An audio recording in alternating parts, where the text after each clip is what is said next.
listen to that. All right, listen. Thank you so much. Thank you so much. We made it.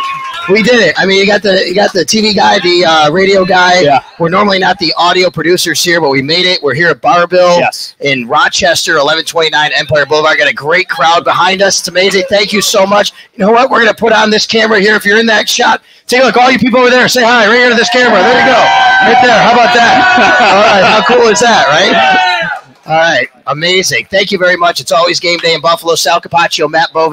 Really cool. Last year we were here, and we kind of came out and said, hey, we don't really know what to expect. We had some of our friends join us. We had some fans join us. And then we said, hey, it was a really great time, so let's do it again. And now we even have Stephanie and the WGR Promotions team with us behind us. Yeah, we cranked it up a notch this time around. Last year it was a little bit more makeshift. We basically had a laptop, a couple microphones, and we said, thank you guys all for coming. We appreciate it. So this is still not necessarily the most legitimate setup, but we are doing our best. We're getting better every single year. So next year we'll have like high definition cameras, a TV truck. We'll have the whole shebang. And what a great spot to be here at BarBill East. How about the wings at BarBill? All right, they're amazing, right? Everybody loves them.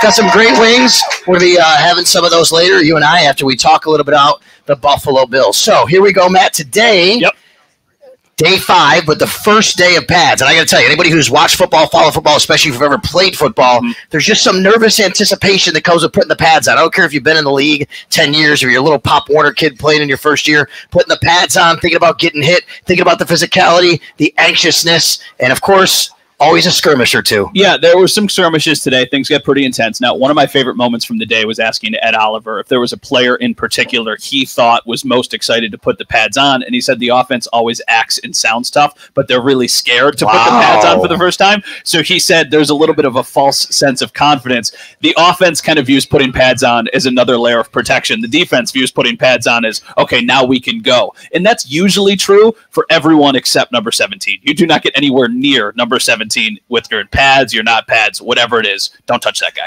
Well, a couple of guys who did get touched today because there was a bit of a skirmish. The first one we saw was Alec Anderson and Kingsley Jonathan going at it. I think it started with Bronson Dean. Did you know there was a guy named Bronson Dean on the Buffalo Bills? Well, today it did because he plays defensive tackle, and there was a bit of an innocuous run play right after it. Bronson Dean and Alec Anderson kind of were jawing with each other. And I will tell you, Alec Anderson is a guy that will not back down from anybody. He doesn't take anything. Yeah. And sure enough, he's standing there, and Kingsley Jonathan ran in, and I mean, he drilled him, and that started a little chain reaction melee. There was a couple of them today, and I think the team loves it. Like the one in particular that happened right in front of several of us who are here right now was Mac Hollins and Kahlil Shakir. Yes. And this happened completely intentionally. Like Mac Hollins caught a pass and then threw the ball at Kahlil Shakir, completely just trying to incite a reaction. He knew that he wanted to bring those guys up, and then he started laughing. He basically walked away. So they know that the minute the pads come on, the intensity needs to ramp up. And I feel like especially this season, we really saw an intense first practice in pads. That'll usually kind of peak, and then it'll start to die down a little bit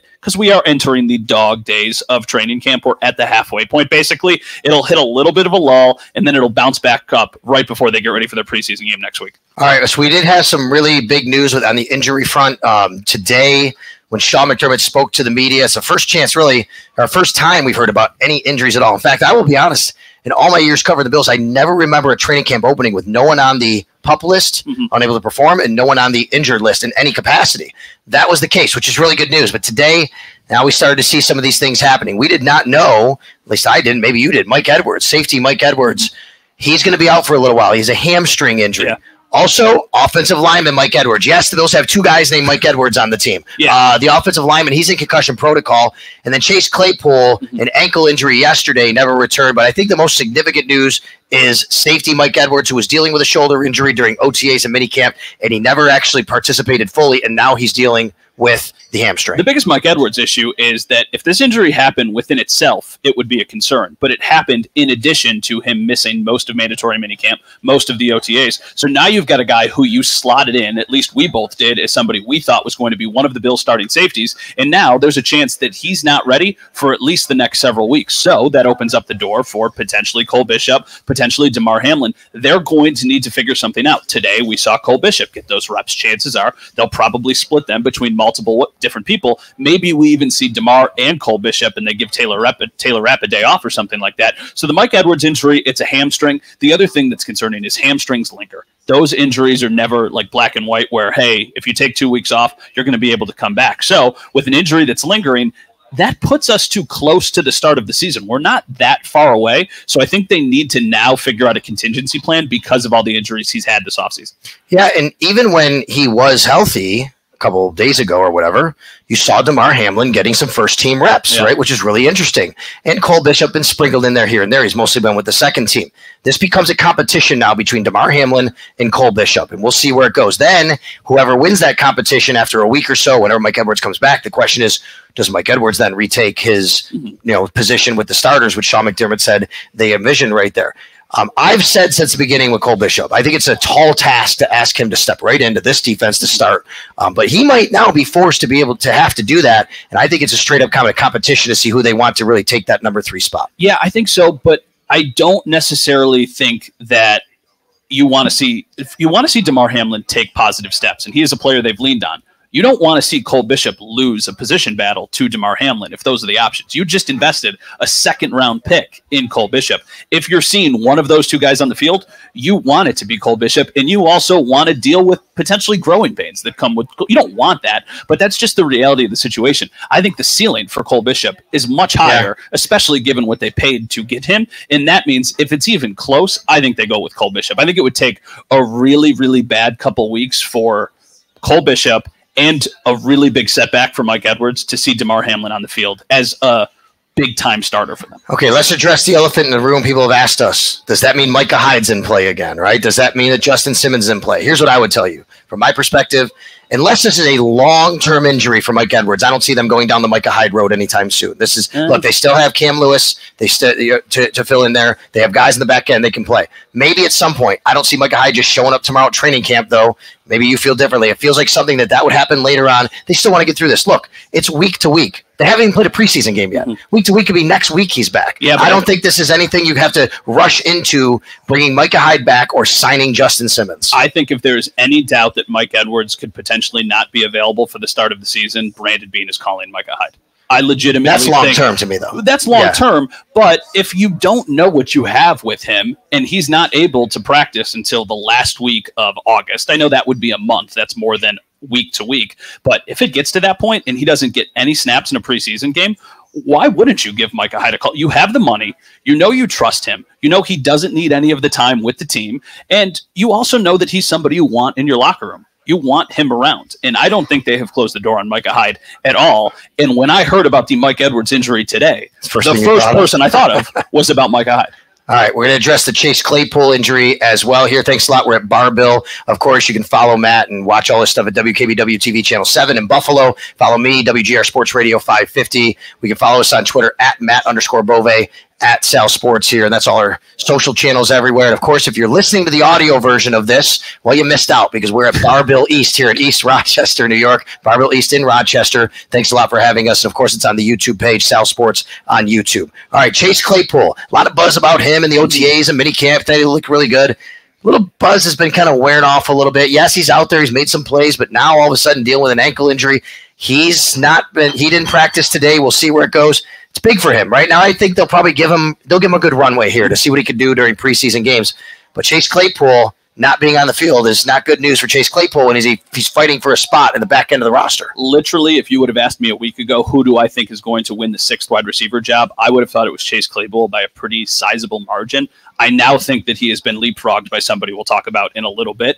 But for a guy like that who is firmly on the bubble to not be available, I think he will rush himself back because he knows the position he's in. These guys look at the roster. They look at the depth chart. They know, okay, there's 4 wide receivers on this team who are definitely a lock. There's another wide receiver on this team who got paid $2 million guaranteed, who's probably going to be on this roster. They know how many jobs they're fighting for. So I think Chase Claypool is going to make it a point to get back as soon as possible. It also is a really good sign that even though he didn't practice today, he was on the field today. usually that's an indication of like, okay, they're not ready right now, but they will be relatively soon. So doesn't seem like it's going to be something that extends way into the future, but any days that he knocks his chances of making the team down just a little bit more. All right, Matt said we'll talk about a guy who's looked really good. I think that guy, both of us agree, Tyrell Shavers, a wide receiver you might not have heard a lot about, but he's been getting a lot of run with the first-team offense, 6'4", 210. He's a taller guy. He's not super thick, but he's been getting a lot of run with the first-team offense, and it feels like the door is open for Tyrell Shavers, who Sean McDermott said before practice today. I thought it was really interesting.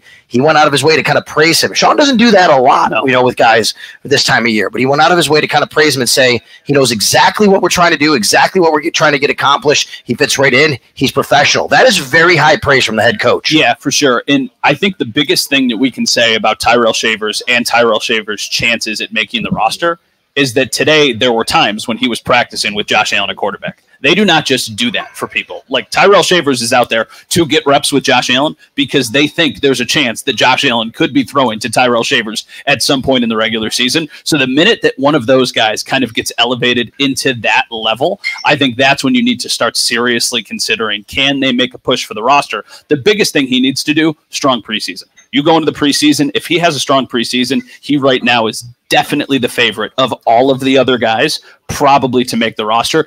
I think you could even make the argument, not to have a hot take too early in the day, I think you could even have an argument that there is a chance he could leapfrog MVS. Because MVS today was not practicing a ton with the guys who you would expect him to practice with. And that he hasn't really flashed, right? I mean, like since practice started, I haven't really seen much of Marquez Valdez-Scantling out there. Yeah, he hasn't really flashed to me like I thought maybe. Now, is that because he's a veteran and they know what he can do, or is that because they truly just kind of are bumping him down? There's an argument to be made that you know what this guy is going to do. Let's give these snaps to somebody younger, a Tyrell Shavers, and you know MVS is going to be ready and available when you need him to be. But it still just doesn't feel that way yet. I still think he's making the team, but I do not think it is like a write it in ink lock like I would have said before training camp started. I think he's on the team. I think he's probably the fifth receiver. I think he's going to be used at times, but I don't think it's a slam dunk that he definitely makes it. All right, the other injury to talk about today was it happened today.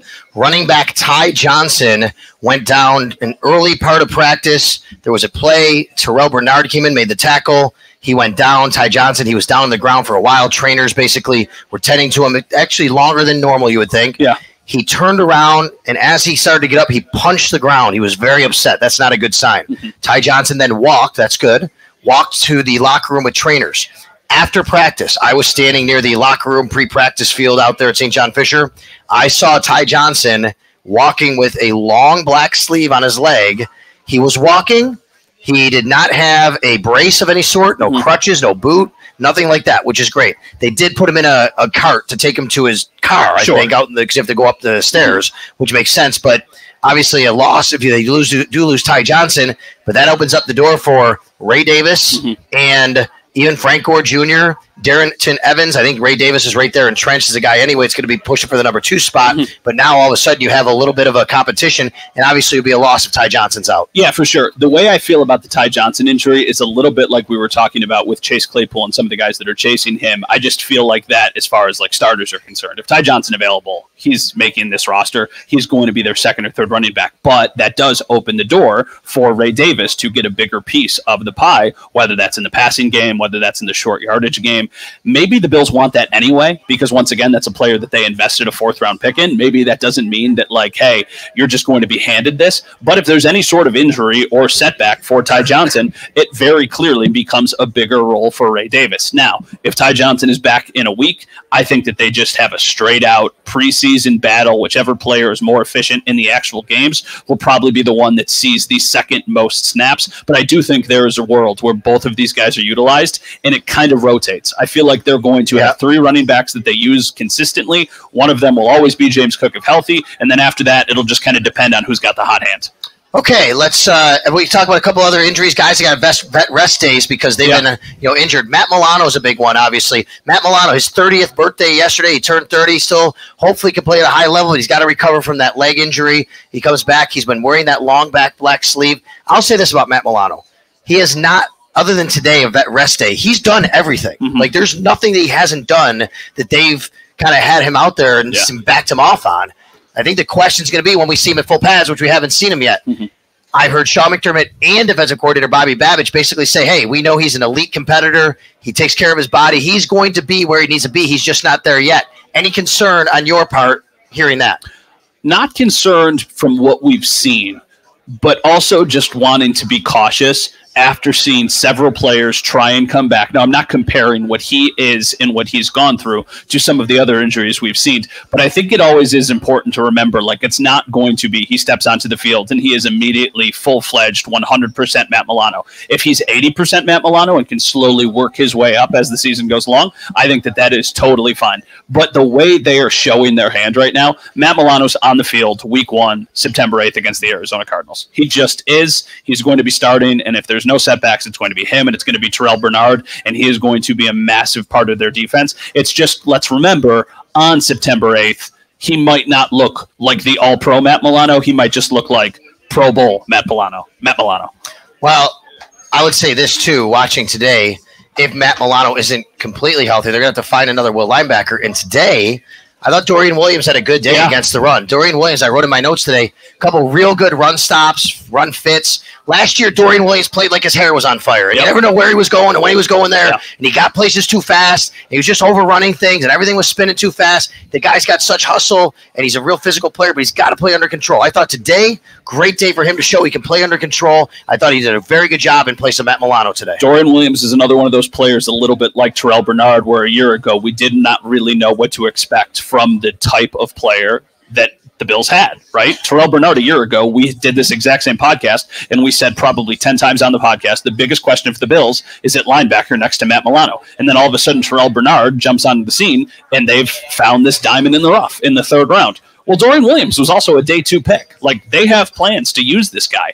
I don't think they want to use him like they're using Tyrell Bernard now, obviously, but if Matt Milano does have a little bit of a setback, or if you were trying to be overly cautious, he's going to be the guy that gets the next most play, as he should, because after last year, where he was just kind of a special teams guy, barely on the field defensively, this is the natural progression of, okay, you were a 3rd-round pick. Now we need to see what you can do as an actual defender, not just a special teams player. All right, what about Von Miller? Von Miller got a vet rest today as well. You know, he's kind of rotating in with Greg Rousseau, A.J. Epinesa. We see Dwayne Smoot out there. We'll talk about him in a little while. But today he got a vet rest day. What are you expecting from Von Miller in preseason, the rest of training camp? If fans go out there, we get fans all the time. They ask us, how's Von Miller look? How's Von Miller look? Say it's kind of tough. Like, he's just kind of doing everything. You can watch some one-on-ones. I feel like they're not even going to really kind of have him do much until the regular season. Why does Von Miller need to play? Like, unless he decides he wants to, which he might. He might say, like, I want to see how I feel. I want to see, should I wear a sleeve? Should I not wear a sleeve? But if he doesn't think that there's any benefit to it, why put the added risk and put the added snaps on the guy coming off of a season where he didn't really do much? What am I expecting from Von Miller? I'm expecting a guy who's much more productive than what we saw last year. And my reasoning for this is because I think last year's struggles were almost just as much mental as they were physical, of him not trusting himself while wearing a brace. I think what he does, you know, the nickname is like, oh, he's like Spider-Man. He can bend. He can get around the corner. When you don't have the trust in yourself to do that, you're going to play with a little bit of trepidation. I think now, even further removed from the injury, that mindset is gone, and I think he believes that he can once again be an effective pass rusher. I think it would be foolish to think that Von Miller can just go out and be like a 12-sack guy, but I don't think it's out of the realm of possibility. Like, to me, the ceiling is probably like 8 or 9 sacks, and if that's what you get out of him, even though you're paying him a ton of money, I think you would consider that a pleasant surprise. That's what I think the Bills are hoping that they get out of him this year. Okay, Matt Bove here, Sal Capaccio. Thanks for a lot for listening. It's always game day in Buffalo. From the audio side of things, download wherever you pod. We always appreciate that. And, of course, right here at BarBill in Rochester, BarBill East, 1129 Empire Boulevard. We can't wait to dig in some wings a little bit later. We're also going to hear from some of our crowd. We got a good crowd over here. Once again, say hi over there, everybody. All right, say hi. All right. It's great. You're on camera. Thank you.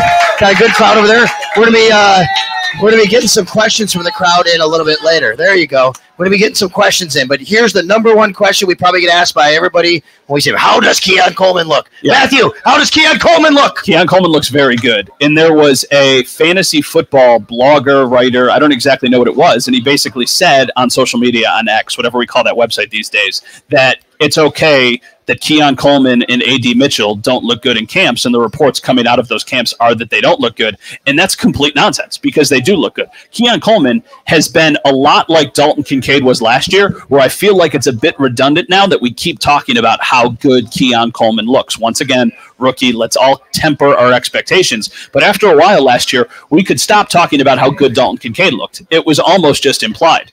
I feel right now kind of the same way about Keon Coleman. I mean, that is a guy who clearly has some sort of a connection already with Josh Allen, which is exactly what you want to see out of your first player drafted in a draft class. When you traded back to specifically get that guy, he is going to be held to a higher standard. But I think there is a very real chance Keon Coleman is a difference maker, and it does not take him that long to get there.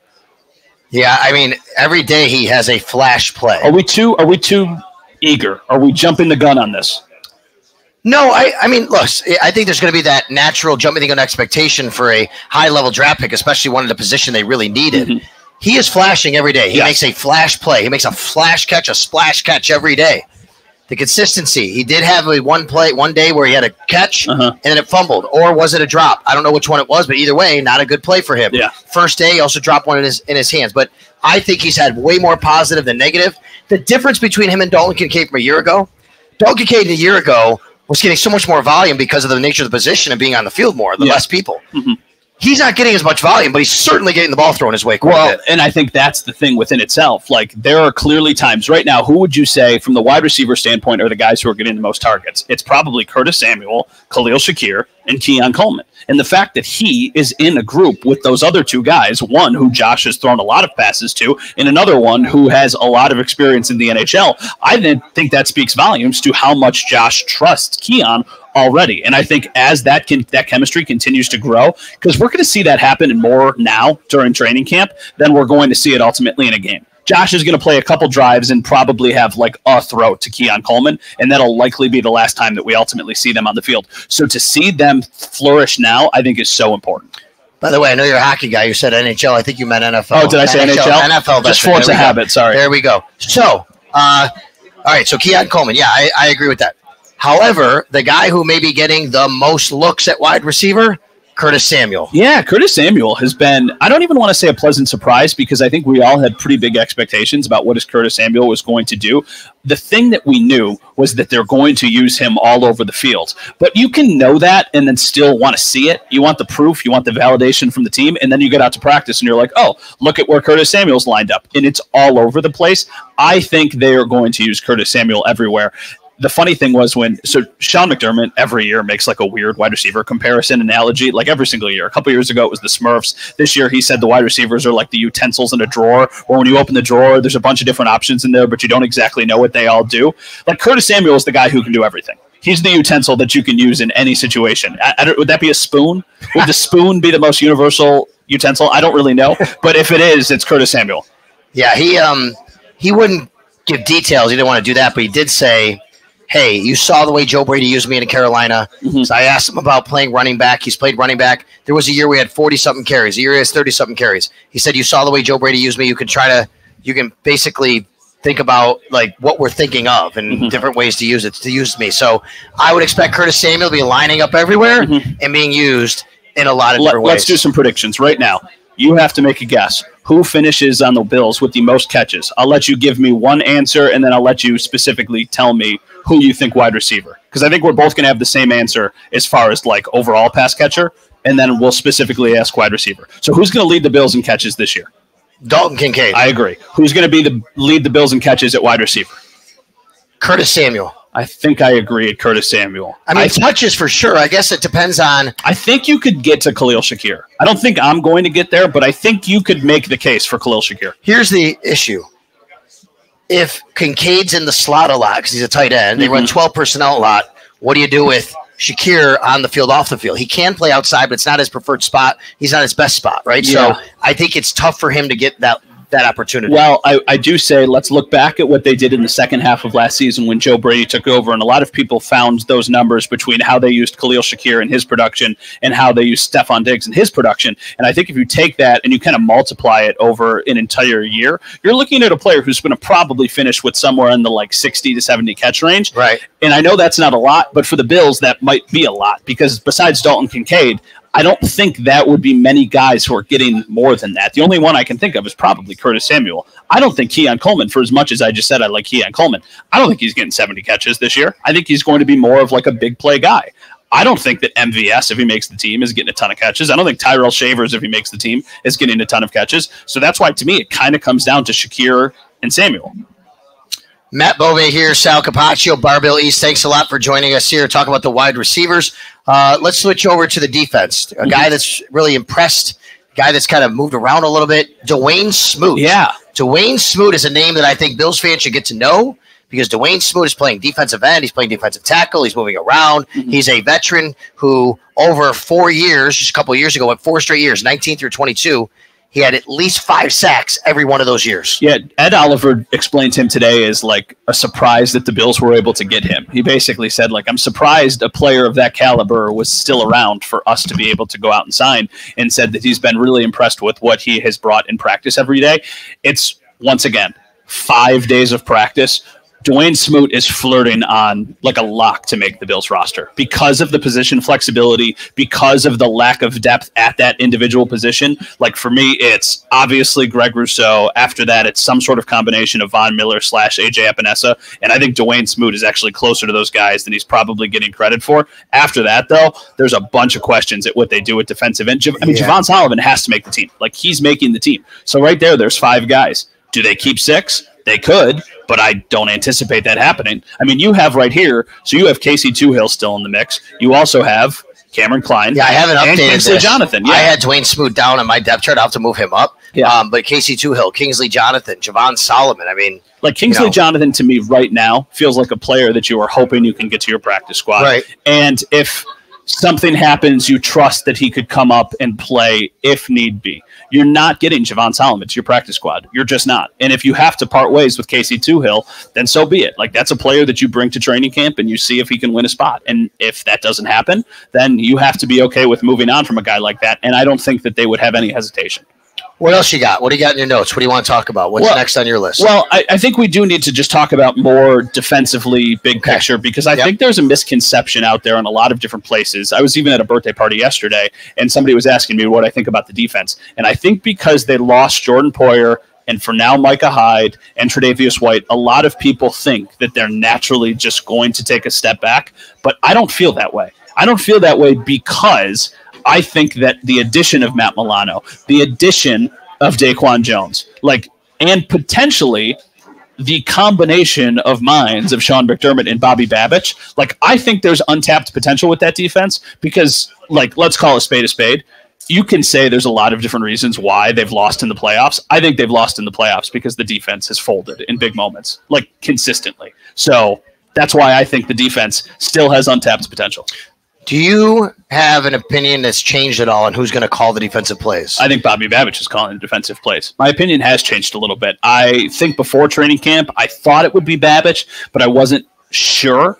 And then the way Sean McDermott has talked about it, now I'm feeling pretty confident that this is going to be Bobby Babich's team, unless he really can't handle the responsibilities in the preseason, but I don't see that happening. Yeah, I think Bobby Babich is going to call the defense as well. I don't think McDermott wants to pin himself into a corner, and he has to say something, and then it winds up changing, and then he's got to explain why it changed. So I think Bobby Babich is also going to be the defensive play call, but we don't know that for sure. And we might not even know literally until they line up against the Arizona Cardinals Week 1 in Orchard Park. I mean, we might not even know then. There's a reason, there's a chance we don't even know until after the game happens. I mean, I would think we would see Sean with the play sheet, but I mean, you'll see it because you're on the field. But from up in the press box, I don't know how I would be able to notice that unless they show it on the broadcast. I don't bring the binoculars. Some people in the press box bring the binoculars. I don't do the binoculars. Listen, if you just take, especially if Milano's healthy, if you take the starting 11 on this defense, it's good. It's still really good. And Sean McDermott knows how to coach defense. They've had a great defense over the last several years. The system takes care of itself. Starting to get a little concerned about the safeties of Mike Edwards because of the depth. And then You have the corners. Let's talk about corner depth. Kaiir Elam. Kaiir Elam's been in the mix here, folks. He's been rotating with Christian Benford, Rasul Douglas. Great if Kaiir Elam can elevate. But I know people are like, wait a minute, Kaiir Elam's playing? Like, is that a good thing? Hey, that'd be great if he can. But right now, he's getting some run with the ones sometimes. He is getting some run with the ones. I don't see a way that he beats out one of those other two guys if they are both healthy. That said, they have very clearly in the last several years needed a good number 3 corner. They just have. Like every year that is a position that in some way, shape, or form, you're starting your third guy in some capacity. They need to figure out in the next 3 weeks if they trust Kaiir Elam to be that guy, because if they do, then they could probably use some of the money that they have stashed away for something else. Maybe another edge rusher, maybe some skill position player that we don't know about. Maybe they're filling in an injury that has not happened yet, but it would give them flexibility. Right now, Kaiir Elam is definitely trending in the right direction, and he has shown me so far that he can be the number 3 guy because he has flashed when called upon. Well, you're right. And beyond him, I like Jamarcus Ingram a lot. But he's never really had much time in the NFL, former University of Buffalo product. And then what do you got? Kyron Brown, Daquan Hardy, who's really more of a slot corner because of his size, to Corey Couch, Kenny H. Lovely. There's not a lot there. Is that the one position that if they were to add something to this roster, independent of injury, would it be corner for you or edge? I think it's corner before edge because of Smoot's emergence and what else they have. You're probably right. And history also kind of has a way of repeating itself. And this team in years past has gone out and added like a weird veteran corner, like a Josh Norman or like a Xavier Rhodes or like somebody of that caliber. So I think there is a chance we could see that happen, but I'm not banking on it. Like, I don't think that there's a move that has to happen there. I just think that we could see something. All right, what else we got? Defense, special teams. Let's talk about the Matthew Smiley. Oh, he loves this. He loves Of course, Sal loves the special team I could talk about Sal the loves kickoff the special rules team stuff all day. I'm like, we're going to do a whole podcast here just on the new kickoff rules. That'll just be Sal. I'll find out about the new kickoff rules when I stroll into the stadium for the first preseason game. Well, you better be ready for it. I'm going to go, you better be ready for it. He's in the kicking zone. Yeah. He's in the returning zone. Yeah, I mean, I get the You're going to look to me and go, what the hell's going on? I get the premise of it, and I also get that Matthew Smiley said it's going to be more like a play at the line of scrimmage than it is going to be like a traditional punt or kick return, right? Because they're so close to each other. Because what is it? The guys who are defending are lined up on the 40, and the guys who are returning are lined up on the 30. They're 10 yards away from each other. Or are they 5? 5 yards away from each other. So, that's not that far. I have to check to make sure, but I know this too. Then someone came up to me beforehand and said, hey, what about these kickoffs? I'm like, wait, you haven't seen it yet? No. Yeah. I said, you got to pay attention because it's like if you watch NFL preseason games, which, by the way, we have a preseason game in the NFL Thursday night. It's a Hall of Fame game. How about that? It's going to be Texans, Bears already. It's just a few nights from now, right? Here's the question. Does Caleb Williams definitely play in that game?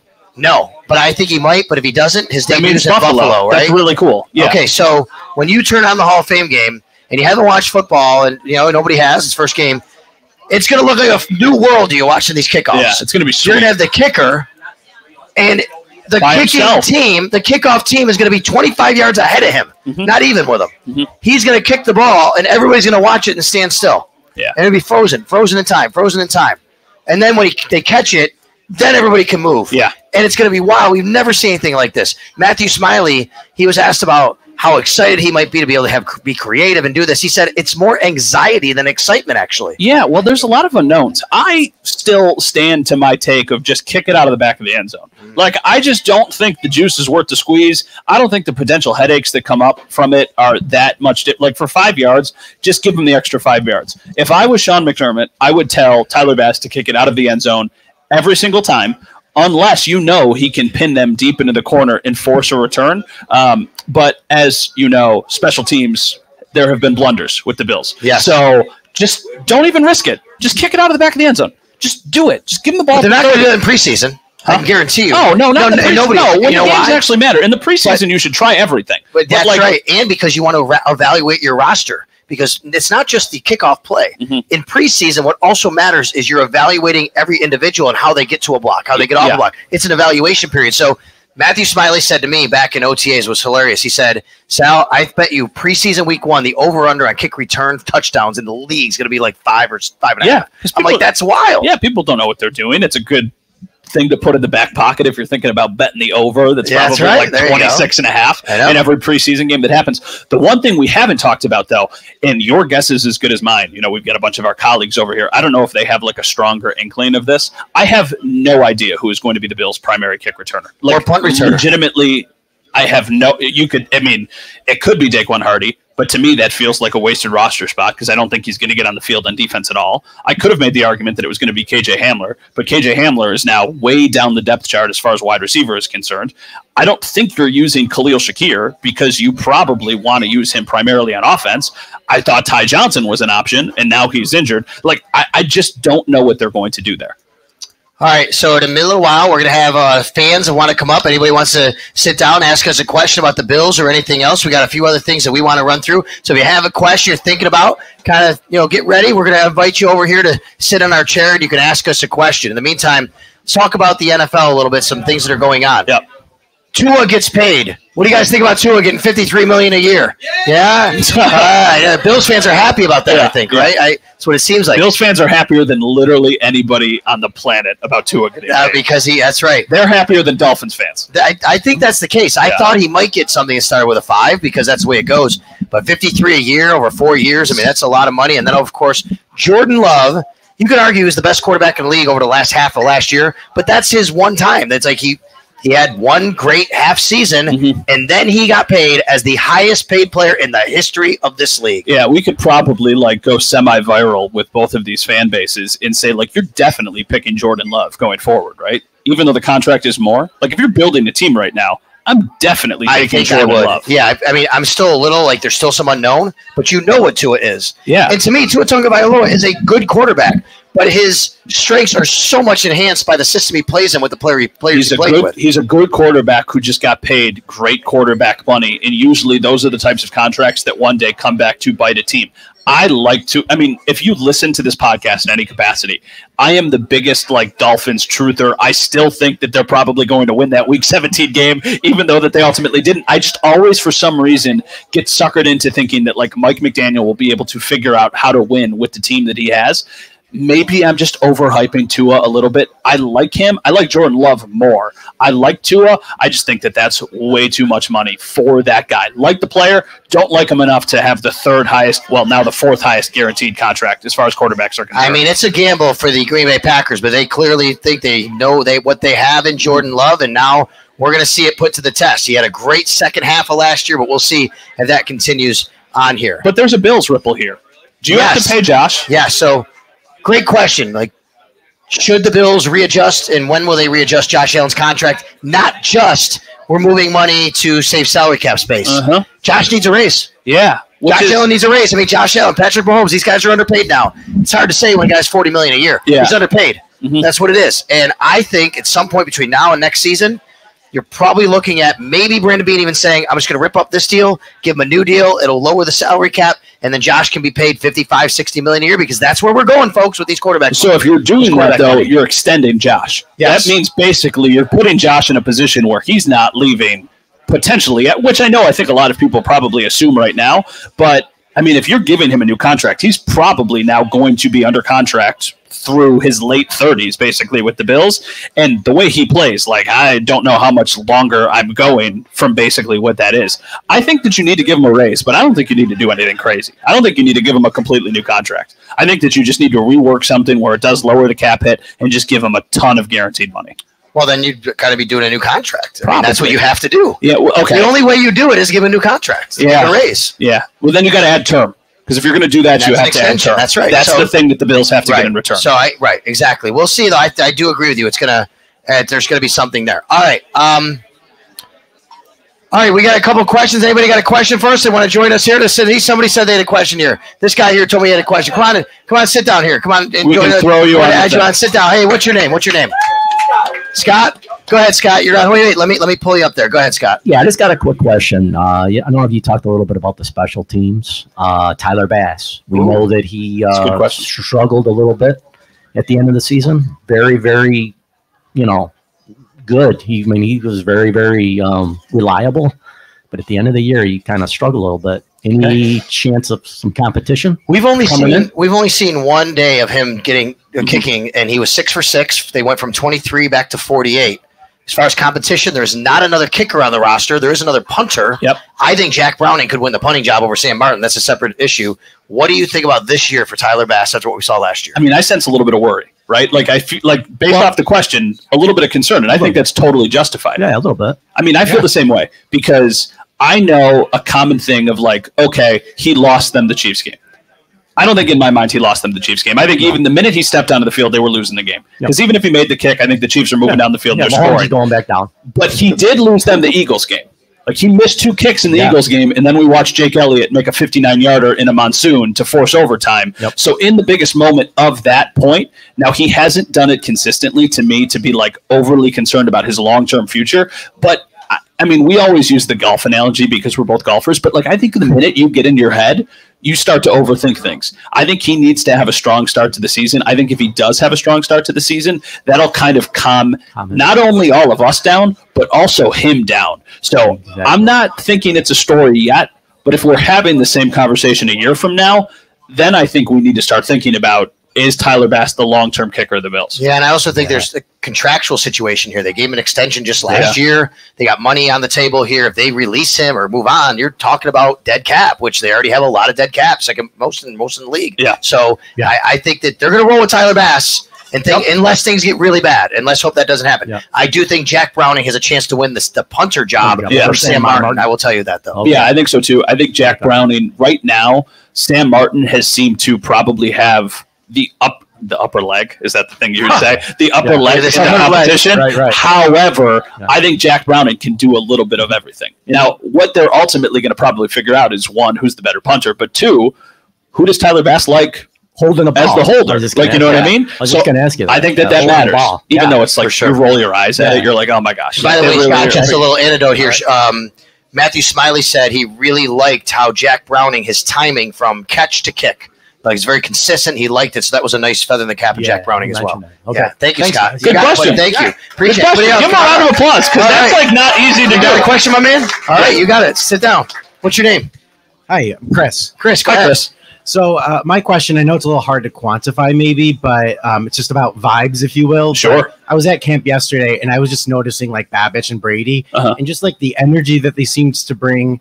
I don't know. It just seemed like it stood out compared to last year. Yeah. I don't know if that's something that you're picking up on. Oh, yeah. Yeah. Oh, yeah. There's so much less drama. I mean, I think last year there was this – I don't want to say a dark cloud because I don't want to paint it in like the wrong light, but there was tension. And you knew even when they tried to nip it in the bud at the beginning of training camp, you were always watching. How are these guys interacting with each other? Is there a problem? Is there not a problem?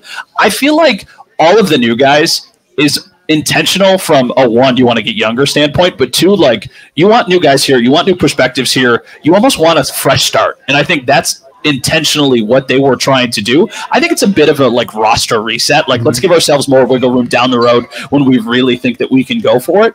But I think the types of players that they added, it does feel like the vibes are back a little bit. Like in last year, never really felt that way. Last year was such a grind throughout the really entire season. It never felt like they had it. Like a couple years ago, it felt like they had it. Then they hit this wall, and then those were gone for a while. Like this very much feels like a vibes team again. And I think when they are that, they're their most dangerous. Yeah, and I would add, I think there's been a lot made about, Stephon Diggs and Josh Allen and relationships. I agree with Matt, which is not that Stephon Diggs is a bad person, but it always was that his presence mattered, right? And I think you saw them forcing the ball a little bit to him towards the end of the year. I think it's a big reason why the Bills have kind of tried to get back to, I don't know, the sum is greater than the parts. It's all about the team. And look at all the leadership they lost. And now there's been a lot of reports about Josh Allen and stepping up as a leader. So I think that's where you're getting a lot of that vibes. They're trying to get back to kind of what they were in 17 and 18 with a lot of that. That makes sense, right? And the whole mantra this year is everybody eats. And you could say that same thing with Stephon Diggs there, but it would be lip service. Yeah. If you said everybody eats, we would know, well, everybody not named Steph eats because Steph has got to get the biggest piece of the pie. I do legitimately think from just a strictly player standpoint, there will be times when they miss having like a true legit alpha on their team. But I think it allows them to open up their offense in a way that they have not been able to in a long, long time. Now, you have to see how defenses adjust to you, because is it easier to stop one legit dude and a bunch of other pieces, or is it easier to stop a bunch of guys who are not quite to that level? That's what they need to figure out. How about Matt talking about everybody eats? That's right. He's at BarBill. That's what he said. Everybody eats at BarBill too. Right? Everybody eats wings. That's exactly. Right. I set you up. But no, I think that's a really good question, because it is legitimately something that I think you can sense. I think it's just more relaxed. It's calmer. I also think another layer to this too is there's a swagger to both of the coordinators that they have not ever had. Absolutely. Like when Sean McDermott was hired, he hired Rick Dennison and Leslie Frazier to be his coordinators. He needed to hire people with experience because he was the young coach who wanted to have somebody who could kind of follow their path. Then Dennison doesn't work out. He brings in Dable. Dable and Josh Allen are like best friends, but Dable was like definitely a vibes guy, but they still had Leslie Frazier, who was like the nicest human on the planet, but certainly was not a Bobby Babich type guy. Now you have two young coordinators who I think the players really, especially Bobby Babich, those dudes love him. Yeah. I think they're going to run through a wall for him, and I think that if the Bills didn't keep him, there would be a lot of teams that would have been thrilled to hire him as a coordinator. So I think that's more, and those are the guys you spend more time with. Like, you spend time with your position coaches and your coordinators way more than your head coach. So Sean McDermott can still be the guy who oversees everything, who keeps the very, like, never too high, never too low. Like, that can be his mindset. But the coordinators are the ones who you're really playing for, and I think that they will this year. Chris, you said, right? Yes. Thank you very much, Chris. That was a good question, Chris. Great. Thank you. A lot of strength. Thank you, the rich Chris. If anybody else, feel free to come on up, ask a question. Anybody? We have questions from the website. Oh, yeah. Oh, we got one here. All right, this guy. No, we got another one coming up. Go ahead. What's going on? Matt. Hi, Matt. Easy to remember. I like that. Yeah, there you go. All right, so out of the offense and the defense, either or. Yeah. Best, like, negative or positive out of all the players coming to camp? Like, who do you think has the biggest negative? Who do you think has the biggest positive, including, like, OTAs, all the vibes we get from the offseason? I mean, how well they perform? Yeah. That's a good question. Positive. Offense, defense. My positive is probably Dwayne Smoot. My even though it's still early, I mean, when Sal brought up his depth chart here, he was like the 7th guy in the depth chart. I think that a week in, the fact that they're using him not only as a defensive end, but also as a defensive tackle, like, I think he has carved out not just a roster spot, but, oh, wow, like, this guy might play, and he might play a decent amount of snaps. So I think he's definitely one of the ones who has trended really over the course of the entire offseason. I'm going to go with Kahlil from start to finish, OTAs to minicamp. He's looked really good, I think. He's really kind of stepped up into that role. And on the negative side, it doesn't have to be a bad negative, but maybe you expected more. I haven't seen much from Justin Shorter, the wide receiver, who a lot of people expect maybe could be in the mix. He's been on the team for a year or so, so he had a redshirt year last year as an injured guy, but he just hasn't kind of popped like a lot of people expected. It could still come, but I just haven't seen that yet. Mine's probably Lyle Collins, just because I think when they signed him, they were like, okay, this is going to be our primary backup lineman for multiple positions, and it's really tough to gauge because they literally put the pads on today, but it doesn't feel like he has kind of locked that spot down.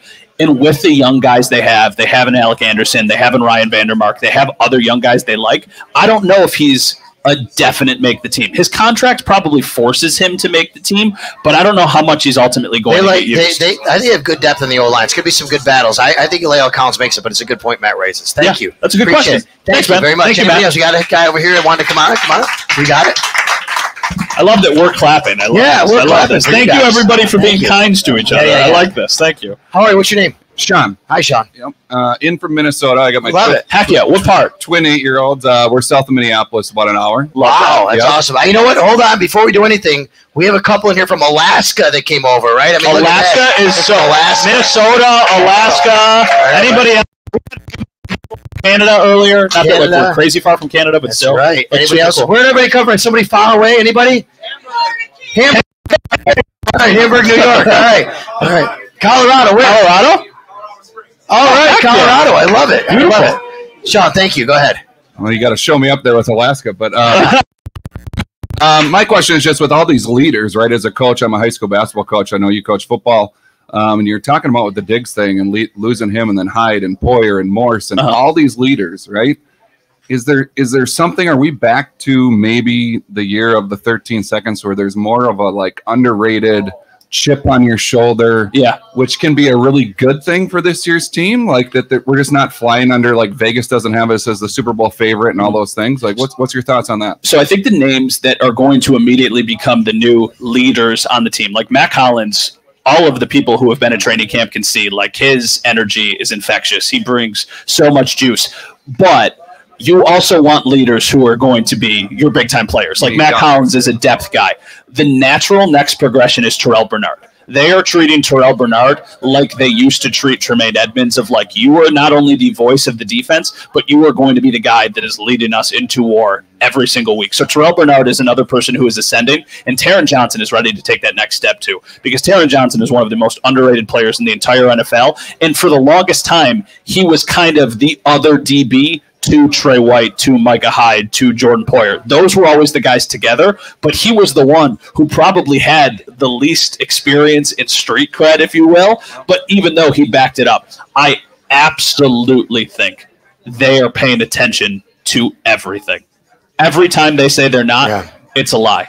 They know that someone called Josh Allen overrated. They know that people think the Jets are going to win the division. They know that people think the Dolphins are going to win the division. They have all of that in their back pocket, and that'll absolutely be the fuel that they use every time they're playing in a big game, or somebody's doubting them, or somebody starts to write them off. This team, we've always said this on the podcast, they were way more comfortable being an underdog than they were a front runner. They had a hard time manipulating, like, hey, all these teams like think that they're like, they just had a hard time being that team that everybody knew was good. They were so much more dangerous when people slept on them. Sorry, man. And I'll say this, Sean, I'll add, look at their draft class. They drafted a lot of guys that played a lot of football in college and were leaders. I think they're trying to have a new leadership class. Dwayne Carter was a 3-year captain at Duke. That's very hard to do, right?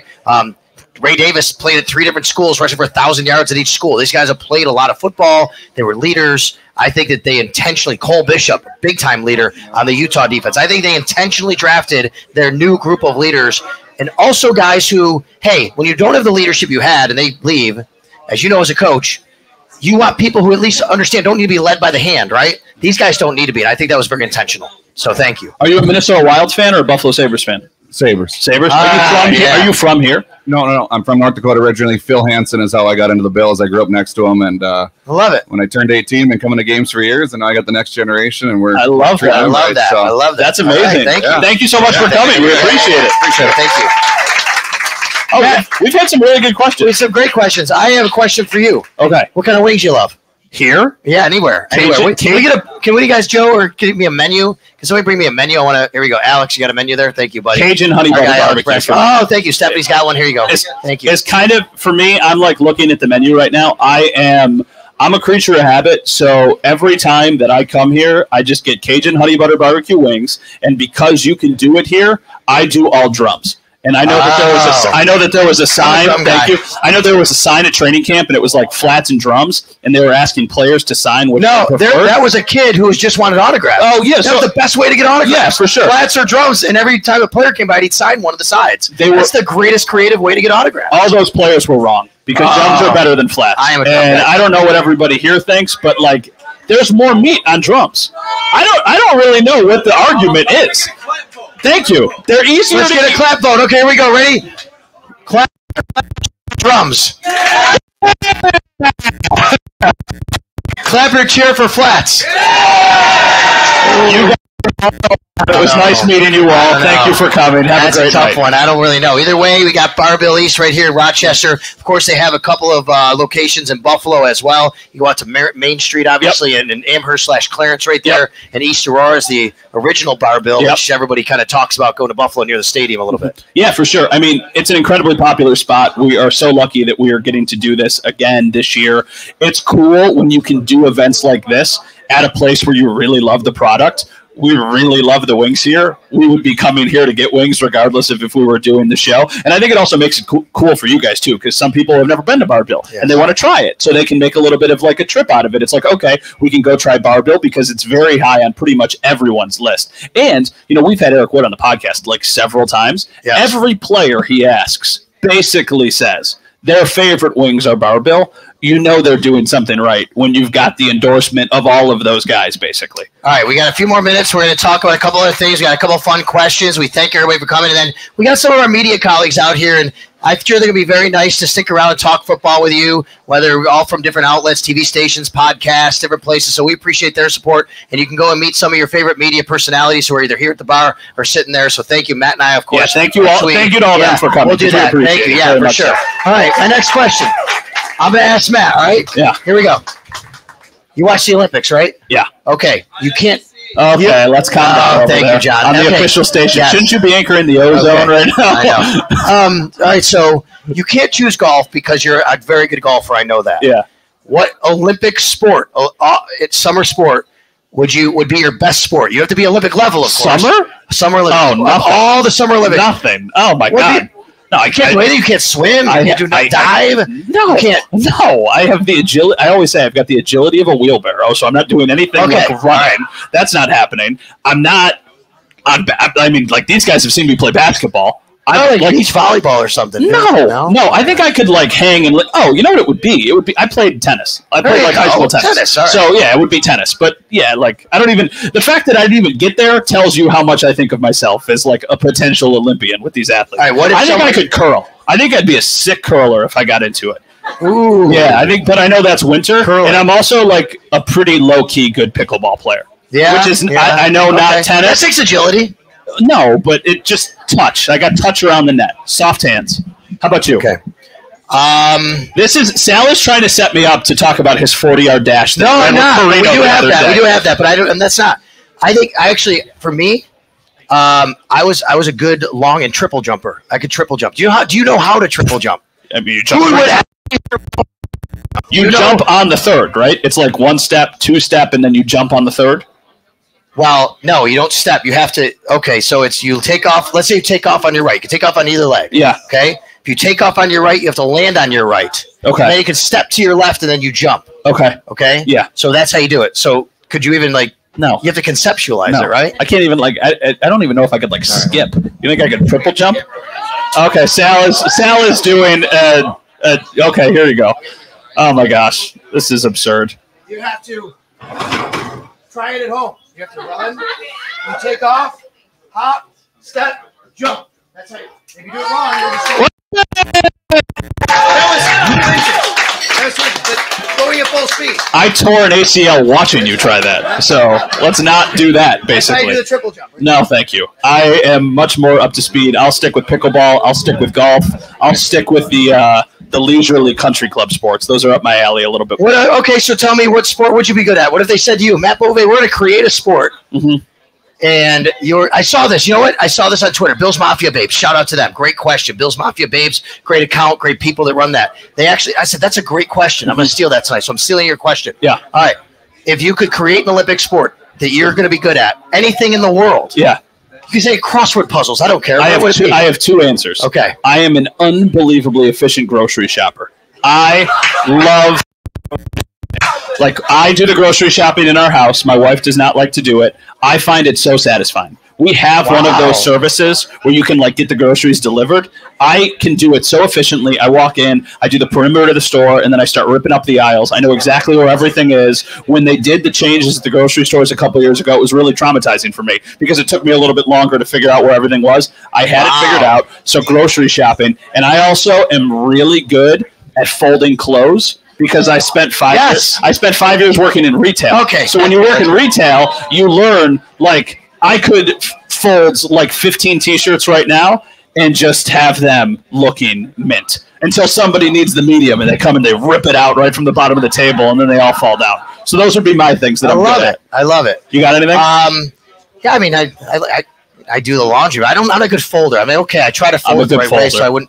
I know what I wouldn't be good at, anything with a car. I know, what I know about a car, where to stick a key. I don't know anything else in a car. Spoons. I would play spoons. Oh, he loves the spoons. Yeah, he loves the spoons. Do we have 2 spoons? Have we got 2 spoons? Does anybody have spoons? Normal metal spoons. We have 2 normal metal spoons. Could someone grab? It's a piece of celery. I know. Who at the bar? Can you guys grab me? Can someone grab me a couple metal spoons at the bar? We're going to play spoons here in a second. All right, we're going to do that. I don't know if they have spoons. Do you guys don't need a spoon to eat a chicken wing. What? They don't have any spoons here at all? They got a bar spoon. I don't know. I need 2 of them though. Regular, yeah. Yep, okay. No, I don't think they got spoons. Wow. I mean, it's a bar. What do you want? I guess. I mean, I would think you'd have. Well, we have the menu right This here. is Mac Holland's special though. The utensils, right? If you can't eat it with your hands, then you shouldn't eat it. Basically, I don't know if I could play these spoons, but look at these spoons. I don't know if I could play these spoons, but these are wet too. But that's okay. All right, but here we go. We have spoons. Whoa, you got to hold it a certain way. I know. It's a good opportunity. Right? You got to hold the spoons. I don't think this will pick up. I don't think this will pick up on the. They're too. They're too flimsy. Oh, there we go. Thank you. Wow. Stephanie? How did you have spoons? How are you going to show this? I can't. You're going to have to just listen in here because it's right. Okay. Yeah, I mean it's impressive. Right? I mean I have to get a bigger mic though so people can hear it. Right? Yeah. I don't know. Can you play like? Well, you sing, I'll start playing the spoons. No, I'm not singing. You know what I mean? I'm not singing. We talked about this. We talked about this at Marge's, Lakeside Inn, free advertisement for Marge's the other night. Yep. There is enough money. But like, first off, the idea of doing this is terrifying to me. Like the fact that people can hear me talk right now is so scary. I don't know why. But the idea of karaoke is the legitimately most typical. You are the opposite of our guy John Scott. Exactly. Who never met a karaoke mic he didn't love. No. Okay, I mean, he's a great singer. Yeah. Okay, I saw John Scott in Philadelphia sing. Christina Aguilera. Christina Aguilera, you did a great job. You were amazing. John can sing Christina Aguilera. Okay, and he did that. Yeah, people are clapping for John singing Christina. All right. We can do that. We got a microphone. I am not somebody like. I just don't. I know my job would make you think that like, oh, you can go talk in front of. This is awful for me. This is so hard. It's so difficult. Really? Yeah. So like the idea of like karaoke, the idea of doing anything in front of people is like really scary. All right. Well, so thank you for bearing with me. Yeah. Well, listen. The spoons don't translate here, but I'm walking around. I can play little spoons earlier if anyone wants to hear me play spoons. That's my Olympic sport. I'm going to create the spoons for Olympic sport. What else you got? Does anybody before we wrap up? Else have questions? We have a couple online that we could definitely answer if we need to, but do not regret. It's like, oh, I have that question, and then we shut off the microphone and we shut off the camera. Does anybody else have a question? Yeah, come on. He's got a question. You got it. Did you want to do that too? Kahlil Williams, yeah.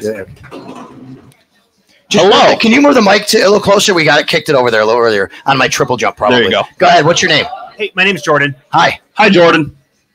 Oh, you're good. You're good. Yeah. Okay, cool. So I guess I should preface, like, I really love Sean McDermott, and so no agenda here with this question. Okay. But do you think this is like a lower expectations for McDermott with the kind of retooling of the roster? Is this a year that like someone like Pegula or maybe even Bean, if they're not married, do you think this is a year that they would like have lower expectations for how the season would go when they're evaluating Sean McDermott after this season? Let me answer this way. I don't know if this answers your question. I think unless something went so drastically wrong within the organization that they were fighting with each other or they won 2 games, Sean McDermott's safe at least through next year even and into the new building.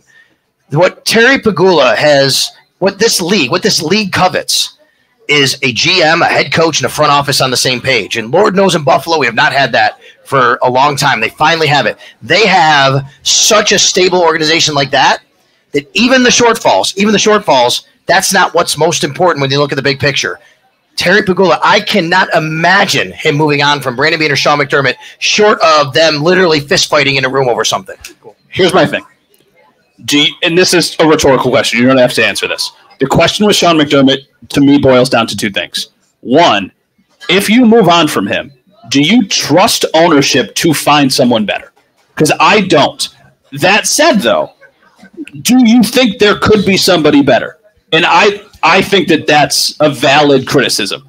I think Sean McDermott has done a lot of really good things with this team. I don't think he's going anywhere anytime soon. I very much agree with Sal. I think it would take a colossal failure this year, and he would still be coaching. If we're doing this exact same podcast and they win 4 games next year, I still think Sean McDermott is probably the coach. But I think he's built 1 year of failure because as long as you have Josh Allen, you have a chance. And regardless of who the coach is, they'll have a chance as long as they've got that guy. So that's how I could even hear the argument of like, well, maybe they should move on from him because you still have Josh Allen. Are the Bills good because of the coach, or are the Bills good because of Josh Allen? And Probably a little bit of both, but to me, it's much more that they've got Josh Allen because he, in my opinion, second best player in the league and the only guy who can go toe-to-toe with Mahomes. So to answer your question, I don't know if it's lower or higher, but I think either way they trust him, and I think that's what's most important. And I do think incredible defensive mind, yes. What he has been able to navigate with all of the different injuries we've had. Like I just said probably half an hour ago that the defense failed them in the playoffs. Well, it did, but they also were without Matt Milano, without Terrell Bernard, injuries at cornerback. Like they were not getting pressure from their defensive line. Daquan Jones came back,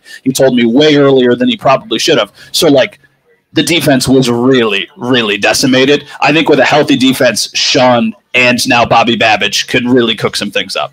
Thank you very much for the question. Thank you. Good question. We appreciate that. We appreciate that. Anybody else? All right. Oh, we got one more. Come over here. Come over here.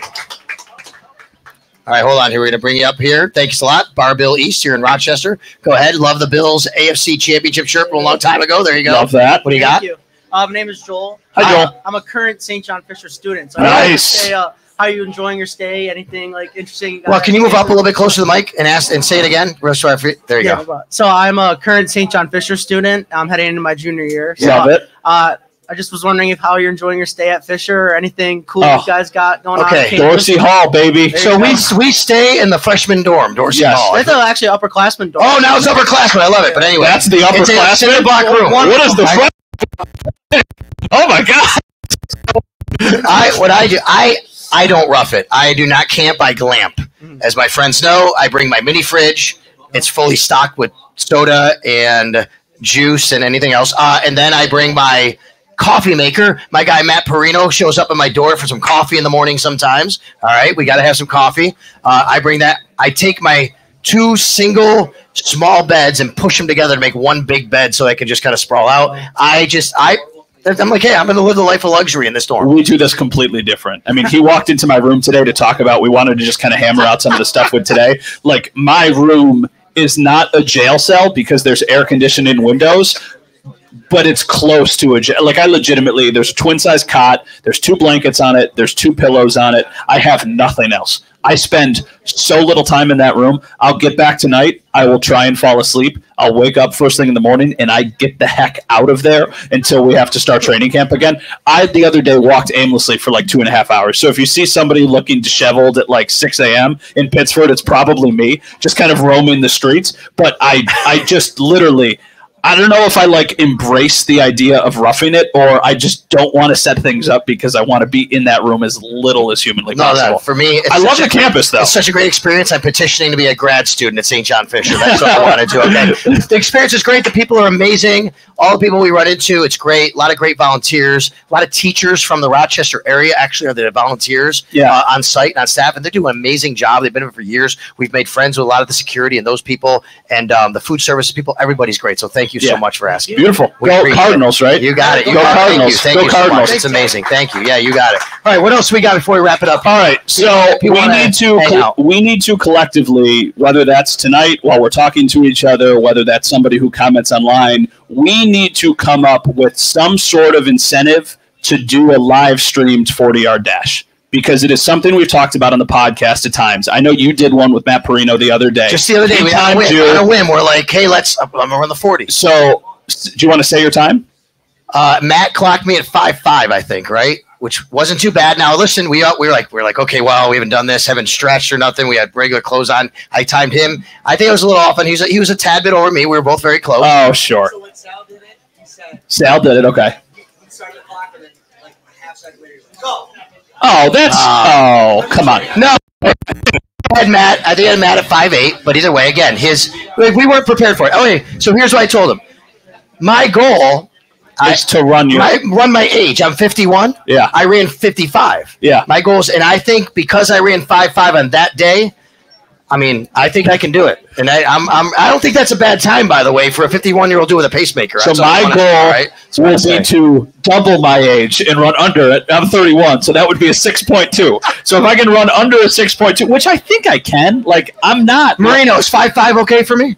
5'5", I feel like is good. Yeah, like, I don't think that's guy. Now, the interesting thing is we were talking about this in the dorm, Dorsey Hall, with Carl Jones from Channel 4, who was a former Division I athlete. He ran a 4.28 at Syracuse. And he was like, yeah, I ran a 4.28. And I'm like, well, if I could run under a 6, I'd be thrilled. So we need to think of some sort of incentive to run the 40-yard dash. You guys know I just said I ran a 5.5. Matt was 5.7, 5.8, somewhere in there. So knowing that, do you guys, our media colleagues, think Matt can run below a 6? Be honest. No. No, but I appreciate the like this needs to be like they know what they're talking about. We got to do this. We're going to figure it out, all right? So comment online. Let us know if you're watching. That's a great way to let us know you're watching on the South Sports YouTube page. Thank you so much. We're going to figure out something for Matt to be able to run. Who else? You got to have some of your other media. Got to have some of the other media involved to run. Yeah, we should do like a race. We're not having Carl run though. He would embarrass us all. He's the I know. When we were younger, we used to do these like laps. Do you guys remember the laps for the talk about questions? If you asked a talk about question to a Bills coach, you had to run a lap because that's not a real question. I know. So, but that's the old days of the Bills beat. Hey, listen, we want to thank everybody once again. We're going to wrap up here, and we're going to hang out for a little while with you to talk some football. You got the camera on. Everybody over here, say hi to everybody. Yeah, here. Maybe wheel it around. Want to do a little 360? There we go. 360 view. Thank you. Thank you, guys. Yes. Over here. There you go. Say hi. There you go. All right. Thank you so much. Really legitimate. If you haven't seen here. Stephanie, the WGR promotion team, Stephanie helped put this together with Kaylee at BarBill. So thank you, Stephanie. Thank you, Kaylee at BarBill, for having us out here. Stephanie from WGR, we appreciate that. Thank you guys all for coming. Yes. We really appreciate it. This is so cool to see the turnout and to see the turnout grow every year. Thank you for being nice to each other when you came up and asked questions. Thank you for the good questions. Thank you for those of you who traveled, whether you're from 5 minutes away or 15 hours away. I don't know how far Alaska is, like 15-hour flight or something away. But thank you all for traveling here. We really appreciate it. We hope that you guys can, enjoy the season, enjoy the night. And, thank you. And real quickly, another thank you. You don't see him, a guy behind the scenes. His name is James Jackson. This is literally our first time working with James, our producer tonight. We have a different producer who's away, so James was producer behind the scenes tonight. We thank James for all of his help. Bill's back on the practice field tomorrow. We're going to hear from Joe Brady at 9:15, practice at 9:45. They're off on Wednesday, back here on Thursday for another morning practice, and then it's return of the blue and red on Friday night in Orchard Park at Highmark Stadium. Thank you, guys. Today. Thank you.